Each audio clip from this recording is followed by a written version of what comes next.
तो उस मंदिर पे जाके पहुंचे हम, एलन शर्मा सीईओ और काफ़ी फोर्स लेके। तो मुखबिर ने कहा था इस खार में है डकैत। तो नीचे एक टोली गई तो वो डकैत उस पकड़ को लेके भागे। तो आप मनोज जी ताज्जुब करेंगे, तो ऊपर से गैंग भाग रहा है और बच्चा उनके पास साथ। ये आंखों देखी घटना बता रहा हूँ, दिन की मुठभेड़ है ये। नामी डकैत तो कभी जंगल से रोड पे आया ही नहीं। अच्छा, कभी नहीं आया। वो इन्हीं से ही पकड़े करा के अच्छा, और वे भेजते थे और उसके मुताबिक उनको मेहनताना दे दिया जाता। कौन सा ऐसा बड़ा गेम था जिसकी बड़ी चर्चा होती थी, जो पुलिस भी जिसके नाम से डरती थी? मैं इस समय चल रहा हूँ चंबल के उन्हीं सुनसान रास्तों पर जहाँ कभी सूरज ढलते ही इंसान क्या परिंदे भी रास्ता बदल लेते थे। चारों तरफ सन्नाटा है, ऊबड़ खाबड़ रास्ते, गहरी खाइयाँ और दूर तक फैली हुई वो खामोशी जिसके पीछे छुपी हैं डकैतों और पुलिस की अनगिनत कहानियाँ। आज मैं अकेला नहीं हूँ, मेरे साथ हैं पूर्व पुलिस अधिकारी रामनाथ यादव जी, वो शख्स जिन्होंने इन बीहड़ों में कई बार मौत को आंखों के सामने से देखा है।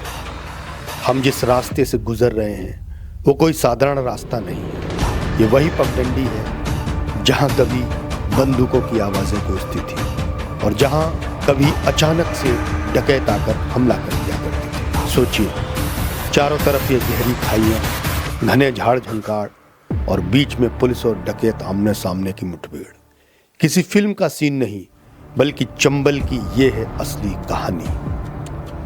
आज हम उसी खास लोकेशन की तरफ बढ़ रहे हैं जहां कभी डकैतों और पुलिस के बीच भयंकर मुठभेड़ हुई थी। आज ये रास्ते भले ही सुनसान हों, लेकिन इन बीहड़ों की मिट्टी में आज भी दबी है डकैतों के आतंक और पुलिस की बहादुरी की अनगिनत कहानी। हर खाई, हर मोड़ और हर झाड़ी मानो आज भी इस दौर की गवाही दे रही है।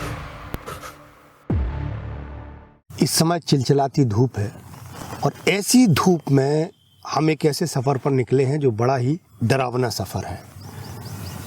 नमस्कार, मेरा नाम है कुमार मनोज। आपने हमारे चैनल पर बहुत सारे वीडियो दस्यु लोगों के सुने हैं जिनमें तमाम सारे डकैत आते हैं और अपनी ज़िंदगी की कहानी सुनाते हैं। वो बताते हैं कि कैसे परिस्थितियों के बिगड़ जाने से उनके साथ बहुत बुरी बुरी घटनाएं होती हैं और बाद में वो बीहड़ का रास्ता पकड़ लेते हैं। तो एक बार ऐसे ही मैं बैठा हुआ था तो एक पुलिस अधिकारी थे, उन्होंने हमारे वीडियो को देखा होगा तो बोले, मनोज भाई आपके वीडियो मुझे बहुत अच्छे लगते हैं लेकिन आपसे एक शिकायत है। तो मैंने कहा क्या शिकायत है? बोले आप जो है केवल डाकुओं का पक्ष दिखाते हैं, जो बागी होते हैं उनका पक्ष दिखाते हैं, आपने कभी पुलिस का पक्ष नहीं दिखाया कि जिन लोगों के परिवारों को ये डाकू मार देते थे, किस तरह से पुलिस वालों की ज़िंदगी उस समय नर्क बनी हुई थी, उन लोगों के बारे में आपने कुछ नहीं बताया। तो मुझे बात ठक से लगी, बात तो सच थी। तो आज हम एक ऐसे पुलिस अधिकारी से आपकी मुलाकात कराना चाहते हैं जिन्होंने लगभग 25 वर्षों तक इस बीहड़ में काम किया और शायद ही कोई ऐसा गैंग हो जिस गैंग के साथ उनकी मुठभेड़ या किसी तरह का कोई राब्ता या मुलाकात ना हुई हो। कैसा था वो समय, कैसा था वो दौर, वो आज हम जानने की कोशिश करेंगे। तो हमारे साथ हैं आदरणीय श्री रामनाथ यादव जी, जो पूर्व पुलिस अधिकारी हैं और बहुत लंबे समय तक इन्होंने बीहड़ में काम किया है। बहुत बहुत स्वागत है सर इस बीहड़ में, इस जगह लाने के लिए। हमने तो बहुत काम किया बीहड़ में लेकिन ये जगह कभी देखी नहीं थी, तो आपकी बदौलत आज ऐसी जगह पर हम बैठे हैं, तो आपका धन्यवाद। क्या कहना चाहेंगे? ये बीहड़ बहुत घनघोर जंगल है, यहाँ न कोई आने जाने का रास्ता है न कोई आ सकता है, केवल वही आ सकता है जिसके बारे में जानता हो। ये 10 क्षेत्र रहे हैं, पहले से रहे। मैं सन 78 में इटावा आया था। नहीं, आपकी जो जर्नी है वो आप हमें यहाँ से शुरू करना चाहते। जब आप लड़के रहे होंगे, युवा रहे होंगे और पुलिस में जाने की, जैसे गांव में होता ही था अक्सर, जो खासकर यादवों के गांव होते थे या अन्य भी कास्ट के जो गांव होते, उनमें लड़कों में यही होता था और कोई बड़ी नौकरी होती नहीं थी। पुलिस में लग जाए कोई इक्का दुक्का टीचर हो जाता था, बाकी छोटी मोटी नौकरी रहती हैं। तो पुलिस में जब आप भर्ती देख रहे थे तो उस समय डकैत जो थे उनका खौफ था। तो ये आपको कभी नहीं लगा कि अगर पुलिस में जाएंगे तो डकैतों से मुठभेड़ करनी पड़ेगी, तो कभी दिक्कत हो सकती है? ये आप सही कह रहे हैं। जब मैं पढ़ता था इंटर पास करने के बाद, हाँ। पुलिस की भर्ती पहले अलग अलग महीनों में होती थी। अच्छा। एक साथ नहीं होती थी। किसी जिले में किसी महीने में हो गई, किसी जिले में तो भर्ती खुली। अलीगढ़ गया मैं भर्ती देखने, तो वहाँ में तब 4 आइटम होते थे। गोला फेंक, लॉन्ग जंप, ऊंची जंप और दौड़ 5 किलो मील की जी। तो वो हमने पास कर ली। दौड़ में फर्स्ट आ गए तो हमको आगे अधिकारी थे, उन्होंने भर्ती कर लिया। थोड़ा सीना कम था तो लिहाजा एक सूबेदार पीछे पड़ गए और ज्यादा नहीं गए, भाई बिरादरी के ही थे। तो हमने उठाया कंबल और वो फतेहगढ़ जाके भर्ती देख ली। तो वहाँ पर अजयराज शर्मा जी थे एसएसपी, बहुत अच्छे एसएसपी थे। वो खिलाड़ियों को बड़ा तवज्जो देते थे। हम पोल वाल्ट करते थे और 100 रेस करते थे कॉलेज में। अच्छा, 100 मीटर रेस। हाँ, तो भर्ती हुई, हमने भर्ती देखा। दिनेश चंद्र दीक्षित RI थे वहाँ। तो भर्ती हुए, सीना कम था तो उन्होंने हमको भर्ती कर लिया और उसमें CMO को लिख दिया कि क्या इसका सीना बढ़ सकता है। तो हमारी उम्र बहुत कम थी, 20 के छोटे ही थे। तो CMO ने कई बार नापा तो उन्होंने लिख दिया हाँ बढ़ सकता है, लिहाजा हम भर्ती हो गए। मुरादाबाद ट्रेनिंग की, यहाँ इस समय सब इंस्पेक्टर की ट्रेनिंग होती है PTC में, तब वहाँ आरक्षियों की ट्रेनिंग होती थी, सिपाहियों की। तो वहाँ भी हम वहाँ 950 में टॉप आए, तो हमको वहाँ पुरस्कृत किया गया परेड में। वहाँ से आगे फतेहगढ़ हम यहाँ भर्ती हुए थे, वहाँ रहे। उसके बाद 78 में हम यहाँ इटावा चले आए, हमारा ट्रांसफ़र हो गया। तब बहुत डकैतों की चर्चा हुआ करती थी कि बलखान सिंह डकैत थे, राम आश्रय फक्कड़, काफ़ी डकैतों के, लाराम श्री राम, फूलन देवी, ये बाद में आए काफ़ी। तो इनकी चर्चा होती थी। तो हम इटावा आ गए तो यहाँ वो जो सपा में चले गए मोमडन थे, अहमद हसन साहब, वो SP थे। तो हम अहरवा कटरा हुई पोस्टिंग। अहरवा कटरा से फिर 1-2 साल बाद हमारी ऑफिस पोस्टिंग हो गई। तो ऑफिस में हम 10-11 साल रहे। रतूड़ी साहब, ये कप्तान साहब आए थे, SSP आए थे। तब दस्सों का बहुत बड़ा घनघोर जंग यहाँ तांडव था। पकड़े, अपहरण करना और अत्याचार करना तो कॉमिंग हुआ करती थी विकट परिस्थितियों में। नहीं, जब आप यहाँ इटावा ऑफिस में आ गए तो पहली कौन सी घटना हुई जो आपको पहली सूचना मिली कि डकैतों से अब आमना सामना करना पड़ेगा? वहीं पर आ रहा हूँ। जी। तो रतूड़ी साहब कप्तान थे, LN शर्मा CO सिटी थे यहाँ। अच्छा। तो एक पकड़ हुई थी बच्चे की वहाँ से अटसू से। अच्छा। तो अजीतमल में एक जगह पड़ती है, वही मंदिर था। तो एक तब मुखबिर का जमाना था, मुखबिर थे, जब मोबाइल नहीं था, कुछ नहीं था। सड़कें रोड कुछ था ही नहीं, बेहद ही था। तो विषम परिस्थितियों में पुलिस जाती थी। तो अच्छा, जब जीप तो पहुंच नहीं पाती होगी? नहीं, जीप रोड पे खड़ी कर दी, पैदल जाते थे। अच्छा। लाई चना बैग में रख लिया। अच्छा। पानी रख लिया, जमुना किनारे ज्यादातर गैंग रहते थे। तो उस मंदिर पे जाके पहुंचे हम, LN शर्मा CO और काफी फोर्स लेके। तो मुखबिर ने कहा था इस खार में है डकैत। तो नीचे एक टोली गई तो वो डकैत उस पकड़ को लेके भागे। पकड़ को लेके भागे तो आप मनोज जी ताज्जुब करेंगे। तो ऊपर से गैंग भाग रहा है और बच्चा उनके पास साथ। ये आंखों देखी घटना बता रहा हूँ, दिन की मुठभेड़ है ये। बच्चा उनके साथ और इतना फायर हुआ, इतना धूल उड़ गई पर बच्चे को खरोंच नहीं आई। अच्छा। डकैत तो भाग गए, बच्चा अपना छूट गया, अटसू का था, सकुशा छूटा। तो ऐसी घटनाएं आमने सामने समय थी। ये जो आमने सामने की मुठभेड़ हुई, इसमें कौन सा गैंग था उस समय? वो गैंग लोकल गैंग था। अच्छा, कोई पहले लोकल गैंग बने, उसके बाद ये बने। तो लोकल गैंग था आसपास का, तो वो पकड़ ले गया था अपराध करने के लिए। अच्छा, तो उस समय ये लोकल गैंग भी हुआ करते थे? ये कुछ तो नामी डकैत हो जाते थे, जिनके नाम हो जाते थे। नामी डकैत तो कभी जंगल से रोड पे आया ही नहीं। अच्छा। कभी नहीं आया। वो इन्हीं से ही पकड़े करा के अच्छा वे भेजते थे और उसके मुताबिक उनको मेहनताना दे दिया जाता था। फिर वो पकड़ कितने की बिकती है वो अलग बात है। एक तरह से जैसे अपनी फ्रेंचाइजी का ज़माना है कि बड़ी कंपनी होती है वो छोटी कंपनी को फ्रेंचाइजी, तो ऐसे जो बड़े डकैत होते थे वो छोटी छोटी गैंग पाल के रखते थे, उनमें ही उनके मुखबिर भी होते थे जो पुलिस की सूचनाएं देते रहते थे। तो उसमें कभी कई बार ये भी होता था पुलिस वाला ही मुखबिर हो जाता होगा।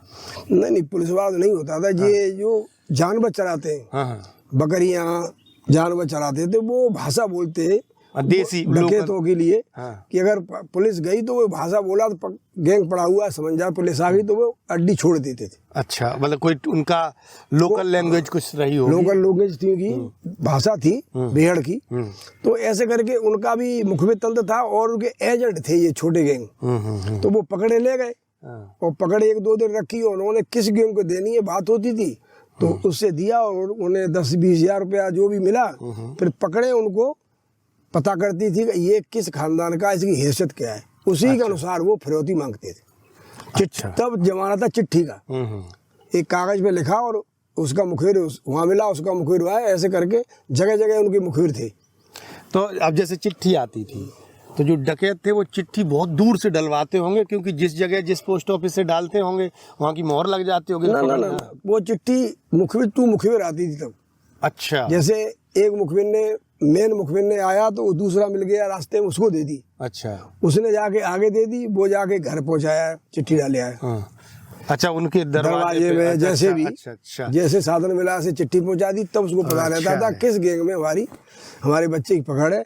तब वो सूत लगाते थे क्षेत्रीय लोगों से, क्षेत्रीय नेताओं से जो वहाँ के संभ्रांत प्रधान थे, तो वो आगे संपर्क करते, तब वो बात चलती, तब वो पकड़े छोड़ते थे।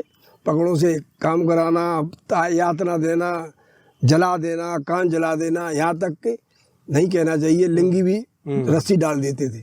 अच्छा। अच्छा, तो ये जो डकैत पकड़ करते थे उनकी जो प्रोसीजर था, कार्य करने का तरीका था, कार्य प्रणाली को आपने समझा। अब उस समय जिस दौरान आप रहे, कौन सा ऐसा बड़ा गैंग था जिसकी बड़ी चर्चा होती थी, जो पुलिस भी जिसके नाम से डरती थी? ऐसा कोई गैंग था? तब गैंग थे आपके, बहुत अच्छे गैंग थे, बड़े गैंग थे, जिनके संख्या में करीब किसी में 40, किसी में 20, और 2 तरह के सदस्य होते थे। एक तो स्थायी, जो हर समय गैंग में रहते थे। अच्छा। एक अस्थाई, जैसे गैंग ने जगह छोड़ी बखेवर, वो आ गया अजीतवन, तो वहाँ का जो लोकल थे उनके बदमाश साहब, तो वो आ जाते थे गैंग में। अच्छा। वहाँ अच्छा। जब वो गैंग छोड़ा वहाँ से दूसरी जगह, तो वहाँ के आ जाते थे। स्थायी मेंबर हमेशा उनके 20-25 हमेशा साथ रहते थे। ऐसे करके उनका गैंग था। बाकी 10-5 तमाम गांवों कस्बों में, तो जब जिस इलाके में डाका डालना है तो उधर सूचना पहुंचा दी, तो उधर से 40-50 इकट्ठे हो गए। वो उनके फिक्स थे लड़के। अच्छा। जो जब गैंग पहुंचा तो खबर पहुंच जाती थी कि हम यहाँ आ गए, तो वो अपने आप गैंग में शामिल हो गए। उनको असला मिल जाता था और उनको काम मिलता था, तुमको ये करना है, तुमको ये करना है, तुमको खाना बनाना है, तुमको पानी जग चम्मच से लाना है। तो नदियाँ किनारे रुकते थे वो, तो उनका अलग अलग काम दे दिया, वो उसका उन्हें मेहनताना मिल जाता था, चले आए। तो उस समय जो जैसे डकैत होते थे, जो मैंने बताया ना कौन नामी डकैत था, पुलिस जिस पर हाथ डालने से पहले डरती थी, 10 बार सोचती थी। तब डकैत आप लाराम श्रीराम थे, मलखान सिंह थे, राम आश्रय फक्कड़ थे, आपका रज्जन गुजर था, फूलन देवी फिर अलग से हुई लाराम श्रीराम घटनाक्रम से, तो फूलन देवी ने अलग गैंग बनाया। ऐसे बड़े बड़े गैंग थे। रज्जन पर तो LMG थी और इन पे हथियार थे। अच्छा। निर्भय AK-47 थी। ऐसे करके ये बड़े गैंग थे। और ये कुछ निर्भय रहता था बकेवर से उधर, अच्छा, अजीतमल और रैया तरफ उधर, और हबीबपुर तक चला जाता। मतलब इनकी जगह भी सेट थी। अच्छा। रज्जन गुजर आगरा तक चलाया, बाहर तक चलाया जाता। अच्छा। अरविंद गुजर बकेवर और ये क्षेत्र भिंड, जमुना पार कर गए, चंबल पार कर गए, तो यही क्षेत्र, यहाँ घनघोर जंगल है। ये जंगल जो का है आगरा चला है और चला गया फतेहपुर तक, और यह होता हुआ काफी लंबा है। और ये नदिया के किनारे ज्यादा पानी का साधन था। ये रहते थे, जहाँ अड्डी रहती थी वहाँ ये गड्ढा बना के और तिरपाल डाल के उसमें पानी भर लेते थे। अच्छा। पानी कुआं वगैरह से सप्लाई? नहीं, नदी से पानी आया। अच्छा। और गड्ढे में वो पानी की मोमियाँ बड़ी पॉलीथिन डाल लेते हैं, डाल ली, उसमें पानी भर दिया और खाना बनता था उनका, पकड़े खाना बनाती थी और वह उसमें रहते थे। और उनके संतरी बेड ऊंची टीकरी पर खड़े हो जाते थे जो पुलिस की रखवाली देखभाल करते थे। ये इनका मूवमेंट था। और गैंग तो आप समझिए रज्जन, अरविंद गुर्जर, रामवीर, फूलन देवी और आपका करोड़ी पाठक विधायक उपनाम था उसका। अच्छा। एक था 50 ग्राम जो हमारी मुठभेड़ हुई अयाना में सन 85 में मारा गया था। तो मनोज जी 3 किलोमीटर से हम उसको 4 बसें कंधे पर लाद के लाए, कोई वाहन नहीं था पहुंचने का। 50 ग्राम नाम था डकैत। 50 पतला था, छोटा, बहुत वो खूंखार था। अच्छा। अत्याचारी था, वो जूते पे दाल पिलाना, पानी पिलाना और अपराधों का सब बुरा हाल कर देता। तो 3 किलोमीटर 4 हम लोग कंधे पे उसकी डेड बॉडी लाए। अच्छा। क्यों गाड़ी वहाँ पहुंच नहीं पाती, रास्ता अच्छा ही नहीं। तो विषम परिस्थितियों में पुलिस काम करती थी। ऐसा थोड़ी है कि पुलिस जो कहे कि रडार मशीन लगी है यार को लगा पहुंच गई, भीड़ जा रही है, भूखे रहना है दिन भर, कोमिंग करनी है, कोमिंग जंगल में बताए जहाँ ऊपर नीचे आप चढ़े गए तो आप अच्छा 4 आदमी हाँप जाएगा। हाँ, अरे वो तो मैं तो अभी आपके साथ चढ़ नहीं पाएगा, में हालत खराब हो गई। खार पे चढ़ना, ऊपर फिर उतरना और निगाह भी करना किधर बदमाश है, किधर कौन खड़ा है, उनके जो मुखबिर थे उनसे भी लाइजर रखना। अच्छा, मुझे एक बात बताइए आप कि जैसे डकैत, जब कोई जो जिसे हम डकैत कहते हैं, डकैत वो खुद को बागी कहते हैं। और मैंने अब तक जितने लोगों से बात की है, ज़्यादातर लोगों ने यही बताया है कि वो पीड़ित थे, किसी ने उनका अपहरण कर लिया था, या परिस्थिति बस उनके गांव का कोई ऐसा आदमी था जो उनको मारे डाल रहा था, उनके परिवार के लोगों की हत्या कर दी गई, जैसे पान सिंह तोमर, और ये फिल्मों में दिखाया जाता है। ऐसा है। हाँ। ये बात सही है, ये रियलिटी है। बदमाश अपराधी 2-3 किस्म से बनता है। हाँ जी। एक तो वंशानुगत होता है, परिवार मतलब बाप रहा, उसका बेटा हुआ, फिर उसका बेटा हुआ, तो एक ये वंशाणु डकैत हो गया। एक होता है मजबूरी, एक होता है समाज से बहसत, उसको इतना प्रताड़ित करो, जैसे फूलन देवी के साथ घटना हुई, सब जानते हैं, वो डकैत बनी। जगजीवन है, उसको वहाँ मर्डर हुए गांव में और उसके साथ वो हुआ तो वो उसने कसम खा ली मैं भी बदला हुआ, वो डकैत बना। तो ये परिस्थितियां बन जाती हैं तो बागी हो जाते हैं।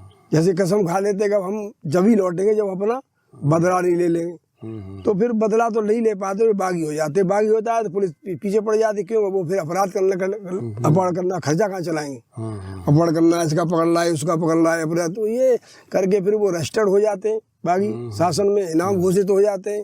तो पुलिस उसी तरह काम करती है। जब फूलन देवी थी हुई तो यहाँ रहती थी, रतूड़ी साहब कप्तान साहब आए थे, उन्होंने अपने जब क्षेत्र में डकैतों को घुसने रहने नहीं दिया, तो भिंड की उन्होंने अपना संपर्क किया फूलन देवी, और उसमें कई लोग हाजिर हुए थे डकैत, राम आश्रय भी थे। तो पीछा किया था, पता लग गया था मुखबिर द्वारा कि फूलन देवी इटावा से होके भिंड जा रही है सरेंडर करने पुलिस के सामने।